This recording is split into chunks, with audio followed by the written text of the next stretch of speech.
Hello दोस्तों, कैसे हैं आप सभी। एक बार फिर आप सभी का स्वागत है आपके अपने यूट्यूब चैनल ज्ञान क्लच पे। तो कल के टॉपिक में हमने क्या पढ़ा था। लास्ट टॉपिक में हमने पढ़ा था in the absence of partnership deed या in the present of partnership deed क्या क्या प्रोविजंस होते हैं, यही पढ़ा था। जिन्होंने वीडियो ना देखी हो जाके देख लीजिएगा कि in the absence of partnership deed partnership act 1932 active हो जाता है। और 1932 क्या कहता है कि interest on loan 6% per annum मिलेगा और उसके साथ ही साथ जो प्रॉफिट होगा वो पार्टनर्स के बीच में इक्वल डिस्ट्रीब्यूट होगा। सिर्फ ये दो चीज़ें, इसके अलावा पार्टनर्स को कुछ भी नहीं मिलेगा अगर पार्टनरशिप डीड नहीं है तो। जिन्होंने वीडियो ना देखी हो लास्ट वीडियो जाके देखिएगा, पार्टनरशिप डीड के कॉन्सेप्ट्स आपके क्लियर हो जाएंगे।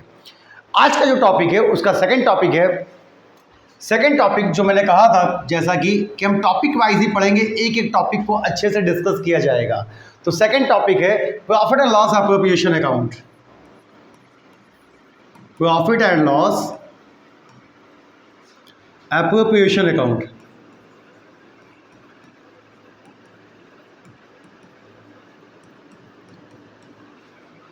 Profit and loss appropriation account. तो सबसे पहली बात, किसे ये अकाउंट होता क्या है। Profit and loss appropriation account होता क्या है। अगर आपसे पूछा जाए कि what do you mean by profit and loss appropriation account, तो बताओ क्या आंसर निकलेगा, क्या आंसर निकलना चाहिए। तो एक ही आंसर बोलिएगा, इट इज द एक्सटेंशन। क्या बोलोगे, एक्सटेंशन। सिंपल सी चीज, profit and loss appropriation account is the extension of profit and loss account. कोई दिक्कत, कोई समस्या, बोल लोगे कि अगर कोई पूछता है कि what do you mean by profit and loss appropriation account, then what's your answer. It is the extension of profit and loss account. ये प्रॉफिट एंड लॉस का एक्सटेंशन होता है, पहली चीज। दूसरी चीज, इसका और पीएल का, चूंकि पीएल इसमें भी लिखा हुआ है, दोनों का नेचर सेम होता है। नेचर का मतलब ये दोनों ही कौन से अकाउंट होते हैं, नॉमिनल अकाउंट। एक चीज ये याद रखिएगा कि प्रॉफिट एंड लॉस अकाउंट भी कैसा अकाउंट है, नॉमिनल अकाउंट। और profit and loss appropriation account भी कैसा अकाउंट है, नॉमिनल अकाउंट। कोई दिक्कत। अब एक छोटी सी कहानी बताते हैं, उसके बाद आपको समझ में आ जाएगा इसमें क्या क्या आइटम आते हैं और ये एप्रोप्रिएशन का मतलब क्या होता है। पहले कहानी सुन लेना अच्छे से, अच्छी सी सब चीज़ को समझ लेना, उसके बाद तुम्हें खुद पता चल जाएगा कि what is the meaning of appropriation. ठीक, ऐसे बताऊंगा कंफ्यूज हो जाओगे। तो कहानी ये है, ये दोनों आ गया ना, ठीक। कहानी बच्चा ये है कि मान लो ए, बी और सी ये पार्टनर है बी और सी, ये दोनों ही एक फर्म में पार्टनर है। इन्होंने एक बिजनेस स्टार्ट किया परचेजिंग और सेलिंग का। तो सेल्स से एक साल में इन्होंने जो कमाया सेल्स से, उसे क्या कहते हैं, रिवेन्यू। इन्होंने क्या किया, सेल किया। तो सेल से जो भी अमाउंट आया वो क्या हुआ, रिवेन्यू। रिवेन्यू से मतलब सेल्स में से जो भी पैसा आया, उस पैसे में से इन्होंने अपने सभी एक्सपेंसेस निकाल दिए। यही तो होगा ना भाई, जितना भी सेल से पैसा आएगा उससे हमने क्या निकाल दिया, एक्सपेंसेस निकाल दिया। एक्सपेंसेस, जितने भी एक्सपेंसेस थे सब निकालने के बाद जो हमारे पास बचा वो क्या बचा, प्रॉफिट बचा। सारे एक्सपेंसेस निकालने के बाद जो बचा वो क्या बचा, प्रॉफिट या नेट प्रॉफिट हम बोलते हैं। यहां तक कहानी में कोई दिक्कत, तो यहां तक दिक्कत नहीं। अब ध्यान से देना, इन तीनों ने क्या किया, इन तीनों ने किया कि सबसे पहला काम इन्होंने सेल्स किया, सेल्स के बाद एक्सपेंसेस उसमें से निकाल दिए और फिर क्या बचा, प्रॉफिट। अब ये प्रॉफिट इनके सामने रखा हुआ है, इन तीनों के सामने ये प्रॉफिट रखा हुआ है। अब क्या होगा, जितना प्रॉफिट बचेगा वही तो इन तीनों में बंटना है। बात समझ में आई कि नहीं आई। जो प्रॉफिट बचा, इनमें आपस में जो भी कमिटमेंट हुआ है, जो भी कमिटमेंट हुए हैं आपस में कि भैया इसको सैलरी देना है, इसको कमीशन देना है, बी को, इनको भी कमीशन देना है या इनको कमीशन और सैलरी दोनों देना है, तीनों को इंटरेस्ट ऑन कैपिटल देना है, तो जो भी कमिटमेंट आपने किया है आपस में एक दूसरे से, वो कहाँ से दिया जाएगा? जब बिजनेस को प्रॉफिट होगा। पहली चीज कि जब बिजनेस को प्रॉफिट होगा तभी आपस के कमिटमेंट फुलफिल होंगे। मींस अगर बिजनेस को बाय चांस प्रॉफिट ना हो गया, क्या हो गया? लॉस। हम ये 3 पार्टनर हैं और इनको बिजनेस में प्रॉफिट ना हो गया, क्या हो गया? लॉस। सेल्स कम हुई थी लेकिन एक्सपेंसेस ज़्यादा थे, तो भाई आया कम गया ज़्यादा, उस कंडीशन में इनको क्या हो गया? लॉस। अब बताओ, ये ऑलरेडी लॉस में है, क्या लॉस में भी जाने के बाद ये आपस की कमिटमेंट को फुलफिल कर पाएंगे? अगर बिजनेस लॉस में है तो क्या ये आपस में पैसा तब भी बांटेंगे? नहीं, ये सिर्फ बांटेंगे किस कंडीशन में? प्रॉफिट की कंडीशन में। तो बेटा देखो, ये जो पैसा बांटे वो प्रॉफिट का ही तो पार्ट था, है तो बिजनेस में वो किस चीज का पार्ट था? प्रॉफिट का ही तो पार्ट था। रेवेन्यू का पार्ट था या प्रॉफिट का पार्ट था? तो आपको समझ में आ गया होगा अब तक कि इनके बीच में जो भी पैसा बटा वो पैसा प्रॉफिट का पार्ट था, ना कि रेवेन्यू का पार्ट था। और जो प्रॉफिट का पार्ट होता है, पार्ट ऑफ अ प्रॉफिट, जो प्रॉफिट से दिया जाता है, अगर लॉस होगा उसे नहीं दिया जाएगा, सिर्फ प्रॉफिट से दिया जाएगा, ऐसे आइटम को हम क्या कहते हैं? एप्रोप्रिएशन आइटम कहते हैं। क्या कहते हैं? Appropriation item.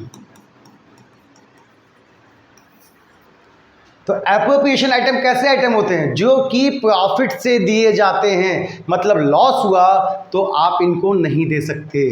इन्हें हम एप्रोप्रिएशन आइटम भी कहते हैं, या इनको हम चार्ज फ्रॉम प्रॉफिट भी बोलते हैं। क्या बोलते हैं? Charge from profit. ये भी याद रखिएगा।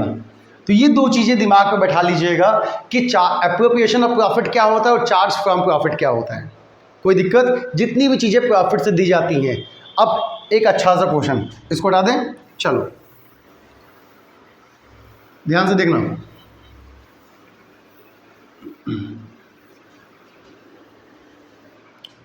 क्वेश्चन बच्चों आपके सामने ये है कि जब प्रॉफिट होगा तभी पार्टनर्स के बीच में बटेगा, लॉस होगा तो बटेगा नहीं। और सर अभी आपने कहा जो प्रॉफिट का पार्ट होता है, वही एप्रोप्रिएशन होता है, क्योंकि लॉस की कंडीशन में तो ये पार्टनर्स को कुछ मिलेगा ही नहीं, तो वो तो एप्रोप्रिएशन होगा नहीं। यस, तो कहने का मतलब प्रॉफिट की कंडीशन में पीएल एप्रोप्रिएशन बनाते हैं। पीएल एप्रोप्रिएशन तभी बनेगा जब बिजनेस में प्रॉफिट होगा। अगर लॉस है तो पीएल एप्रोप्रिएशन बनेगा नहीं, क्योंकि लॉस की कंडीशन में तो पार्टनर्स को कुछ मिलेगा ही नहीं। जो समझाना चाहते थे वो समझ में आ गया कि पीएल एप्रोप्रिएशन की कंडीशन क्या है। ये सिर्फ प्रॉफिट की कंडीशन में बनता है, लॉस की कंडीशन में नहीं बनता। इसमें कौन से आइटम आते हैं? एप्रोप्रिएशन ऑफ प्रॉफिट आइटम आते हैं। एप्रोप्रिएशन ऑफ प्रॉफिट आइटम क्या होते हैं? जो कि प्रॉफिट का पार्ट होता है। कोई दिक्कत? तो चलो, अगर इतनी चीज़ें समझ में आ गई, अब हम इसका कॉन्सेप्ट सीखते हैं या इसका अकाउंट बनाना सीखते हैं कि इसका फॉर्मेट क्या है। तो सबसे पहले जो हम फॉर्मेट बनाएंगे, यहाँ लिखेंगे profit and loss appropriation account. आप पूरा लिखिएगा, मैं शॉर्ट फॉर्म में लिख रहा हूँ। इसके बाद 2 पैरेलल लाइन खींचिएगा ऊपर। आफ्टर डैट इसको बीचों बीच से डिवाइड कर लीजिएगा, जैसे पीएल का फॉर्मेट बनाते थे। एक कॉलम इधर हो गया, एक कॉलम ये हो गया। फॉर्मेट आपको आ गया समझ में अच्छे से। अब यहाँ क्या लिखेंगे? पर्टिकुलर। यहाँ क्या लिखेंगे? अमाउंट। यहाँ पे पर्टिकुलर, और ये हो गया आपका अमाउंट। फिर बचता है डेबिट और क्रेडिट। आपका लेफ्ट हैंड साइड वाला कॉलम हमेशा डेबिट होता है और आरएचएस वाला कॉलम हमेशा क्रेडिट होता है। इतनी बात समझ में आ गई। अब अकॉर्डिंग टू योर सिलेबस इसमें सिर्फ फिक्स आइटम आते हैं बच्चे, एकदम फिक्स आइटम, कोई चेंजेस नहीं होता। जो आइटम मैं यहाँ लिखूंगा बस यही फिक्स है, इसके अलावा आप और कुछ अपनी बुक में देखने को मिलेगा ही नहीं। आप कोई बुक देख लीजिएगा, मैंने यहाँ जितने आइटम लिखे हैं इसके अलावा कुछ नया नहीं आएगा। तो चलिए देखते हैं इसमें कौन कौन से आइटम आते हैं। पहले इस साइड के आइटम देखते हैं जो कि सिर्फ 2 हैं। सबसे पहले हम लिखते हैं bye profit and loss account. क्या लिखते हैं? Bye profit and loss account, जो कि क्या होता है? नेट प्रॉफिट होता है। क्या होता है? Net profit. किसी किसी बुक में इसे बाई बैलेंस बीडी भी दिखाया जाता है, किसी किसी बुक में ये आपको यहाँ पे नेट प्रॉफिट देखने को मिल सकता है। मैंने यहाँ पे, आप चाहे नेट प्रॉफिट लिखिए चाहे by profit and loss account लिखिए, दोनों सही होता है, क्योंकि ये पीएल से ट्रांसफर होके आता ना, it is the extension of profit and loss account. तो नेट प्रॉफिट पीएल में कहाँ होता है? डेबिट में। जब भी किसी अकाउंट से किसी दूसरे अकाउंट में कोई भी चीज़ जाती है तो जस्ट अपोजिट जाती है। पीएल में ये डेबिट में था, इसलिए यहाँ पे कहाँ आ गया? क्रेडिट में। कोई डाउट? तो ये इन चीज़ों का ध्यान रखिएगा। पहला आइटम क्या आएगा? Profit and loss account. दूसरा आइटम जो आएगा वो है बाई इंटरेस्ट ऑन ड्राइंग। क्या आएगा? Interest on drawing account. बस प्रॉफिट एंड लॉस अप्रोप्रिएशन के क्रेडिट साइड में सिर्फ दो ही आइटम आते हैं, एक है प्रॉफिट एंड लॉस अकाउंट और दूसरा क्या है? Interest on drawing account. और ये क्या होता है? Net profit. चलो अब इसके डेबिट में भी ध्यान से देखो, यहाँ क्या लिखे हो? Interest on drawing. तो एक इंटरेस्ट इधर आता है, उसे कहते हैं इंटरेस्ट ऑन कैपिटल। क्या कहते हैं? Interest on capital account. Okay, इसमें जो दूसरा आइटम आता है बच्चों, वो आता है to partners salary. To partners salary account. Partner को सैलरी दी जाएगी, इधर ही आएगा। पार्टनर को कमीशन दिया जाएगा तो वो भी इधर ही आएगा, पार्टनर्स कमीशन अकाउंट। इसके बाद एक आइटम, ये तीन तो आते हैं, देखो दो इधर तीन इधर। इसके बाद ये लास्ट वाला आइटम है, किसी किसी क्वेश्चन में अक्सर देखने को मिल जाता है, to transfer to general reserve. Transfer to reserve.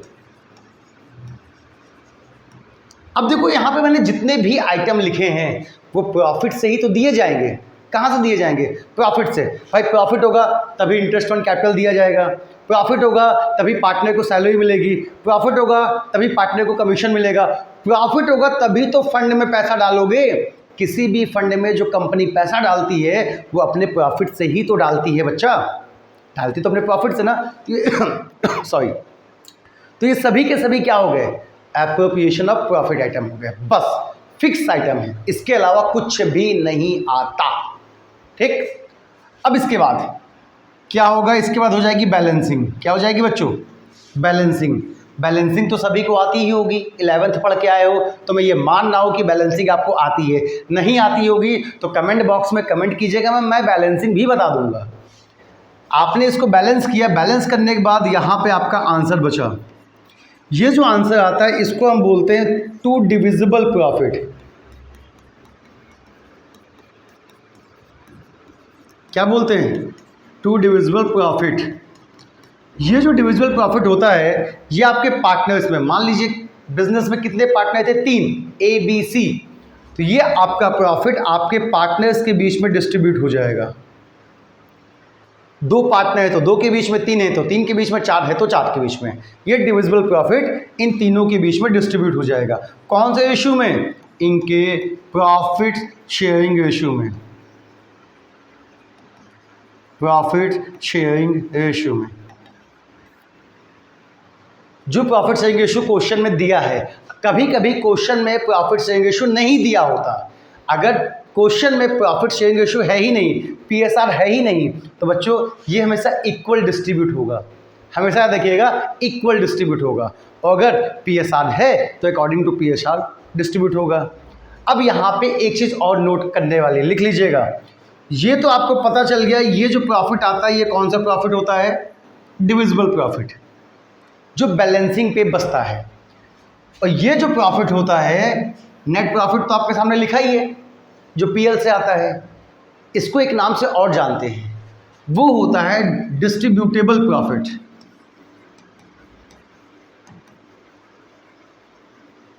Distributable profit. तो कभी कभी क्वेश्चन में डिस्ट्रीब्यूटेबल प्रॉफिट लिखा होता है तो बच्चे कंफ्यूज हो जाता है, वो सोचता है ये जो डिस्ट्रीब्यूटेबल प्रॉफिट है वो ये है डिविजिबल प्रॉफिट। नहीं, डिविजिबल प्रॉफिट सब कुछ घटाने के बाद जो बचता है वो पार्टनर्स में डिवाइड हो जाता है। डिस्ट्रीब्यूटेबल प्रॉफिट जो होता है, अब इसको कई पार्ट में डिस्ट्रीब्यूट करना है, तो जैसे इंटरेस्ट ऑन कैपिटल में डिस्ट्रीब्यूट किया, सैलरी में डिस्ट्रीब्यूट किया, कमीशन में डिस्ट्रीब्यूट किया, रिजर्व में डाल दिया, तो ये क्या किया हमने, प्रॉफिट को डिस्ट्रीब्यूट किया। तो this is the distributable profit and this one is a divisible profit. Complete, समझ में आ गया? पीएल अप्रोप्रिएशन का कॉन्सेप्ट एकदम दिमाग में समझ में आ गया, बैठ गया? नहीं आया, इसको 2-3 बार देखिएगा, एक एक चीज़ को लिख लीजिएगा कहीं, बड़ी इंपॉर्टेंट चीज़ें हैं, आपको कहीं कोई दिक्कत नहीं आएगी। अब इसके बाद हम आगे बढ़ते हैं और कुछ क्वेश्चन से देखते हैं। छोटा सा क्वेश्चन है, मैंने थोड़ा सा समरी में लिखा हुआ है। क्वेश्चन आप पढ़ोगे, आपको क्या क्या क्वेश्चन में देखना है उसे देखिएगा। इनके अलावा पीएल अप्रोप्रिएशन में कुछ भी मत डालिएगा, कुछ भी मत डालिएगा, बस जितने आइटम है इन्हीं को खोजना है। तो चलिए एक क्वेश्चन से समझते हैं तो ये चीज़ और अच्छे से समझ में आ जाएगी।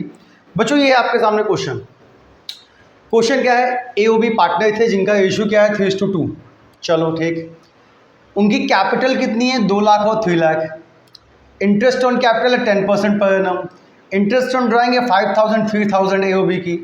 सैलरी ऑफ A&B है 3000 पर मंथ है, ये पर मंथ, और ये है पर क्वार्टर। PQ का मतलब है पर क्वार्टर। ए का कमीशन है 5000 और ट्रांसफर टू जनरल इज 5000। तो आपको बनाना क्या है, आपको बनाना है profit and loss appropriation account. तो चलिए स्टार्ट किया जाता है, बनाते हैं profit and loss appropriation account. और जो भाई, हाँ इसको लेते हैं तब बनाते हैं बढ़िया से। चलो, तो profit and loss appropriation account बनाने के लिए हमें सबसे पहले कॉलम बनाना पड़ेगा।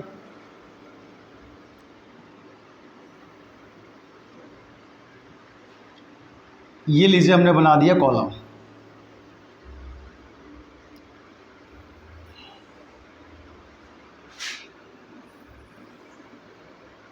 ये बच्चों आपका बन गया profit and loss appropriation account का कॉलम।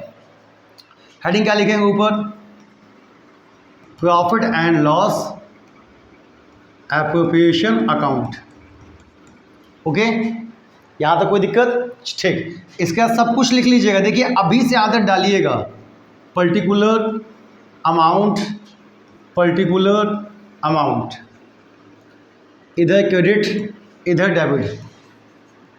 देखो पेपर में आपका प्रेजेंटेशन ही मायने रखता है कि आपको कितने मार्क्स मिल रहे हैं। Presentation is too important. ये इतना इंपॉर्टेंट होता है कि अगर आपने फॉर्मेट सही से नहीं बनाया, बस ऐसे किया है, तो कहीं ना कहीं दिक्कत आती है। तो प्रेजेंटेशन अच्छा बनाइएगा। अब क्वेश्चन लगाते हैं। क्वेश्चन लगाना कैसे है, इस क्वेश्चन में एक चीज़ मुझे कहीं नहीं दिखाई दे रही है, जो कि मैं यहाँ पे एड ऑन कर रहा हूँ।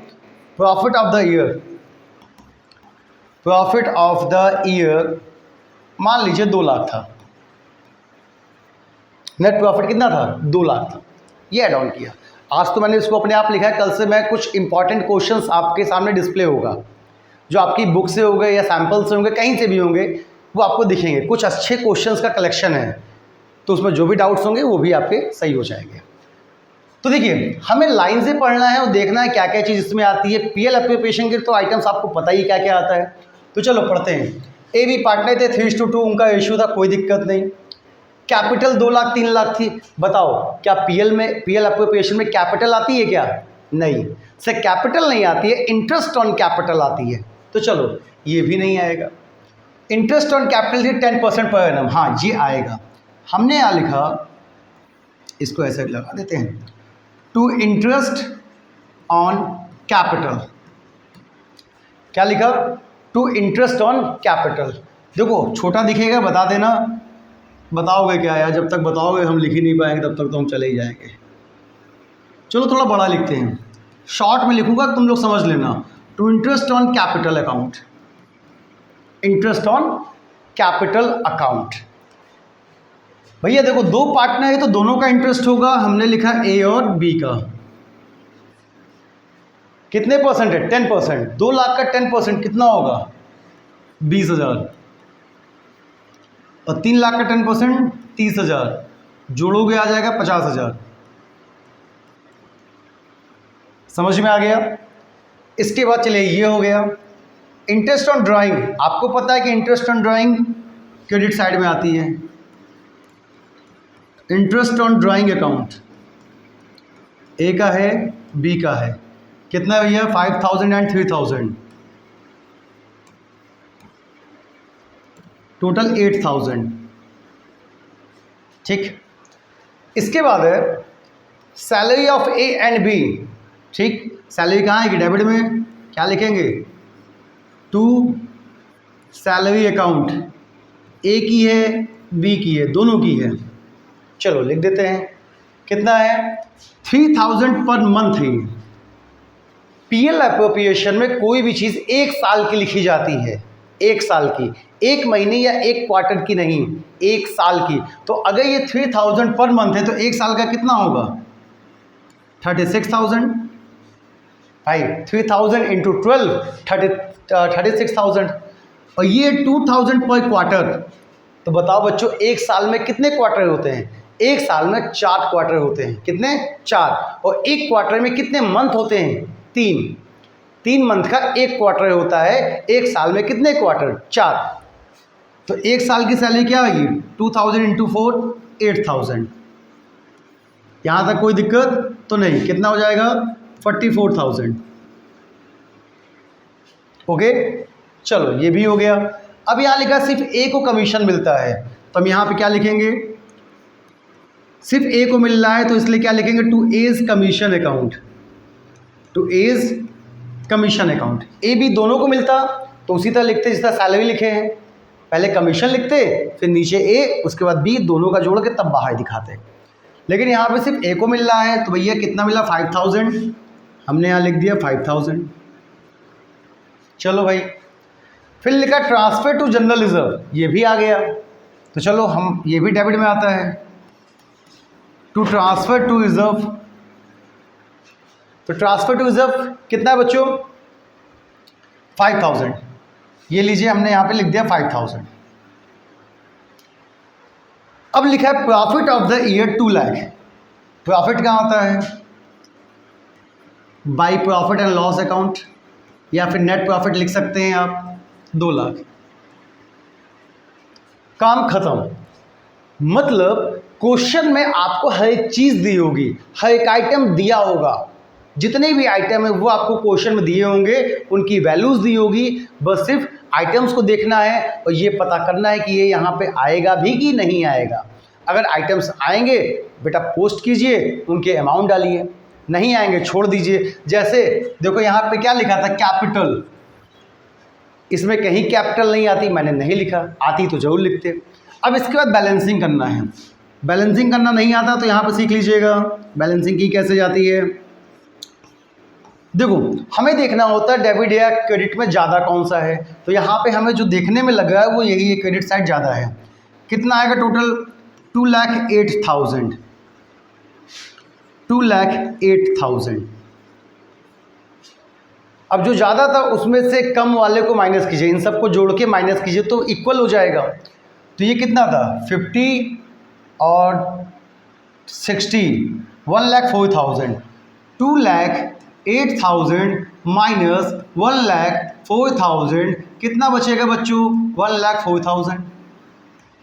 यहाँ पे कितना बचेगा 1,04,000।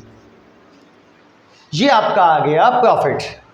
अब बच्चों जब ये प्रॉफिट आ गया तो आप क्या लिखेंगे, टू डिविजिबल प्रॉफिट लिखेंगे। क्या लिखेंगे, टू डिविजिबल प्रॉफिट। प्रॉफिट आने के बाद ये प्रॉफिट बढ़ जाएगा जितने भी पार्टनर होंगे। कितने पार्टनर थे, 2, ए एंड बी। ये प्रॉफिट इन 2 पार्टनर्स में डिस्ट्रीब्यूट हो जाएगा। कौन से रेशियो में, तो बेटा इनका रेशियो क्या था 3:2। क्या था 3:2। अगर ये रेशियो क्वेश्चन में ना दिया होता तब हम इक्वल बांट देते, लेकिन चूंकि क्वेश्चन में रेशियो दिया है तो चलिए बांटेंगे कैसे, ध्यान से देखिए।